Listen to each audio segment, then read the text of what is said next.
ও মাঝি ভাই, জেগে আছো নাকি? আমাকে একটু পার করে দাও ভাই। কে? হরি ভাই নাকি? হ্যাঁ গো মাঝি ভাই, আমি হরি। তা আজ তোমার ফিরতে এত দেরি কেন হরি ভাই?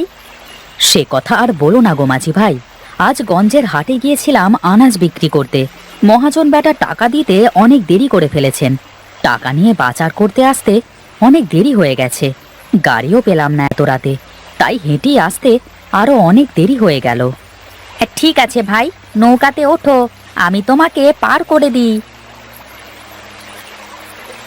চলো মাঝি ভাই, অনেক দেরি হয়ে গেল আজ বাড়িতে ফিরতে। গিন্নি বাড়িতে আমার জন্য চিন্তা করছে।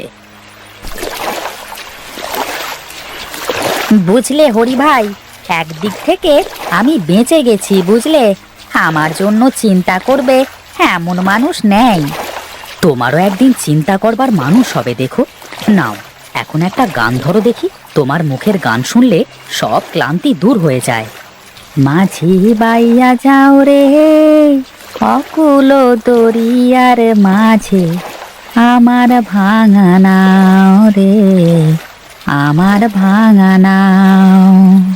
মাঝি বাইয়া যাও রে, মাঝি বাইয়া যাও।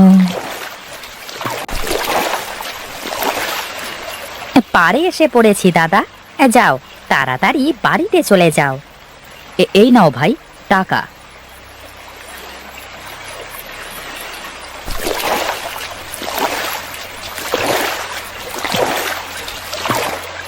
হ্যাঁ, রাত তো অনেক হয়ে গেছে, আর কোনো লোক আসবে না মনে হয়। এখন একটু ঘুমিয়ে নি।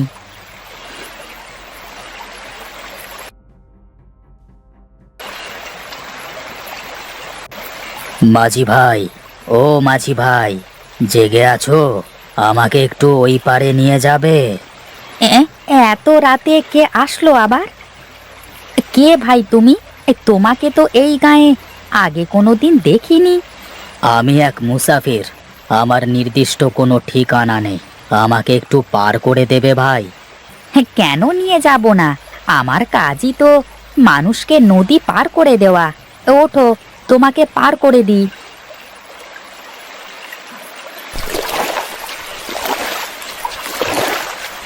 মাঝি ভাই, আমাকে একটু তিন মোহনায় নিয়ে যাবে? আপনি না বললেন আপনি নদীর ওই পারে যাবেন? এত রাতে তিন মোহনায় এখন কেন যাবেন? না, তেমন কিছু না। অনেক দিন ধরে আমার একটি মনোবাসনা ছিল। আমি মনে মনে ভেবেছিলাম আমার মনের বাসনা পূরণ হলে তিন মোহনায় গিয়ে এক ঘটি দুধ ঢেলে দিয়ে আসবো। যাবো যাবো করে আর যাওয়া হয় না। তা তো বুঝলাম, কিন্তু আপনি এত রাতে দুধ কোথায় পাবেন? আমি বাজারে দুধ বিক্রি করতে গিয়েছিলাম, তার থেকে এক ঘরের দুধ বেঁচে গেছে। তাই বলছিলাম আমাকে একটু তিন মোহনায় নিয়ে চলো। এত রাতে তিন মোহনায় যাওয়া ঠিক হবে না। তুমি বরং কাল এসো, আমি কালকে তোমাকে নিয়ে যাব। বোকা মাঝি একটা, তুই যদি আমাকে না নিয়ে যাস তবে আমি আমার কার্য হাসিল করব কি করে? আজ রাতের চাঁদ ডুবে গেলি যে আমার এত দিনের প্রতীক্ষার পালা শেষ হয়ে যাবে। মানে তুমি এসব কি বলছো? তুই আমাকে এক্ষুনি তিন মোহনায় নিয়ে চল, না হলে আমি তোকে মেরে এই নদীতে ফেলে দেব। দোহাই তোমার, তুমি এমনটা করো না আমার সাথে। ঠিক আছে, তুই আমাকে তিন মোহনায় নিয়ে চল, তাহলে আমি তোকে প্রাণ ভিক্ষা দেব। তিন মোহনায় গেলে আমরা কেউ আর বেঁচে ফিরবো না।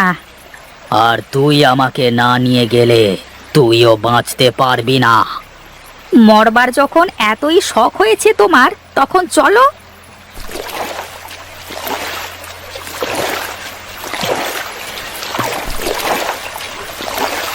আমরা আমরা পৌঁছে গেছি। এইটাই সেই তিন মোহনা। কিন্তু আপনি এত রাতে তিন মোহনায় কেন আসলেন?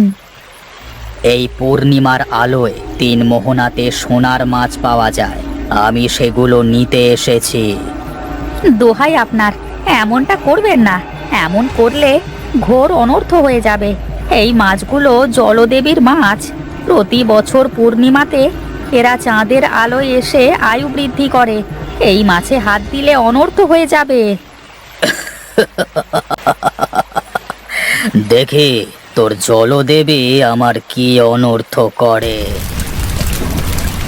আহ আমার চোখ, আমার চোখ!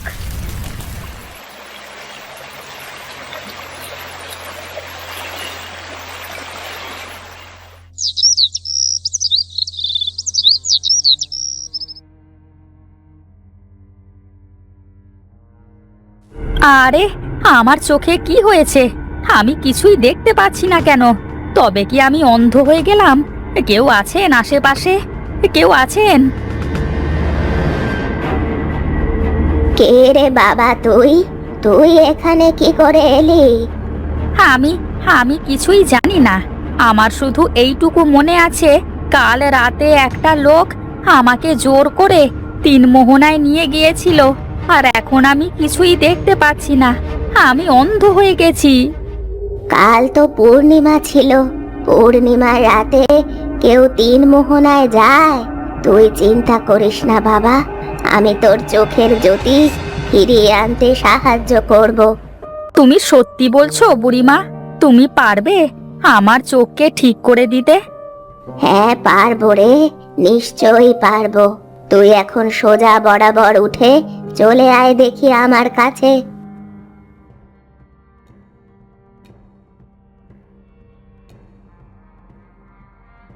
তা তোর বাড়িতে কে কে আছে বাবা? আমার এই দুনিয়ায় আপন বলে কেউ নেই বুড়িমা। আমার নিজের বলতে একটা নৌকা আছে। আমি নৌকা পেয়ে যা টাকা পাই তা দিয়েই খেয়ে পড়ে আমার কোনো মতে চলে যায়। কিন্তু এখন তো আমি অন্ধ হয়ে গেছি, নৌকাটাও তো আর চালাতে পারবো না। একদম চিন্তা করিস না। আমি অনেক আগে আমার বাবার কাছ থেকে শুনেছিলাম সামনের ঘন জঙ্গলে নাকি একটা মিষ্টি আলুর গাছ পাওয়া যায়। সেই গাছের আলু খেলে নাকি চোখের জ্যোতি ফিরে আসে। কিন্তু আমি একা একা কি করে ওই জঙ্গলে যাব? আমি তো চোখে দেখতে পাই না। তুই চল আমার সাথে, আমি তোকে নিয়ে যাব সেখানে।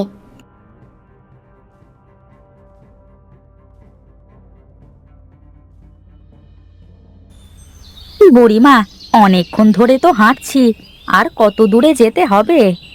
আমার বাবার কথা মতো আশেপাশেই তো হওয়ার কথা সে জায়গা। তুমি কি কোনোদিন গেছো সেই জায়গায়? না, যাইনি কখনো, কিন্তু আমার বাবার মুখে অনেকবার শুনেছি ওই জায়গাটার কথা। কি গো বুড়িমা, থেমে গেলে কেন? এই তো আমরা প্রায় চলে এসেছি।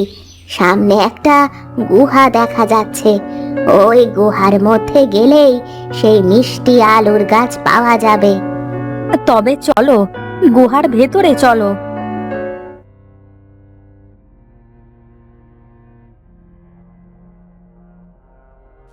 ওই তো সেই মিষ্টি আলু গাছ দেখা যাচ্ছে। ওই মিষ্টি আলু গাছ দেখতে কেমন বুড়িমা? এই আলু গাছে মাটির নিচে আলু না ধরে গাছের গায়ে আলু ধরে। তবে দাও, আমাকে একটা আলু ছিঁড়ে দাও।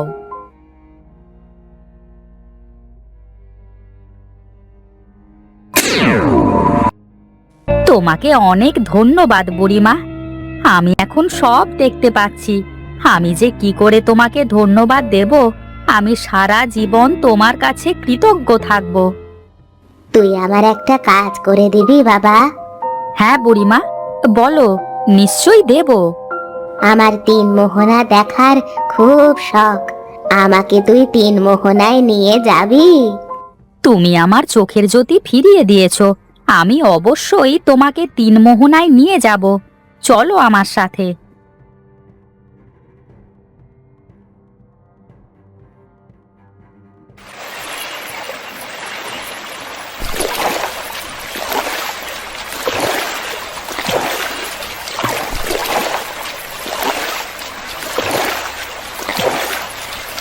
তুই অনেক ভালো মানুষ। আমি এখন চলি, আমার যাওয়ার সময় হয়েছে। সে কি, তুমি মাঝ নদীতে কোথায় যাবে? আমি কোনো বুড়ি না, আমি এই নদীর দেবী। আমার জাদুর প্রভাবে তুই অন্ধ হয়ে গিয়েছিলি, কিন্তু তোর তো কোনো দোষ ছিল না।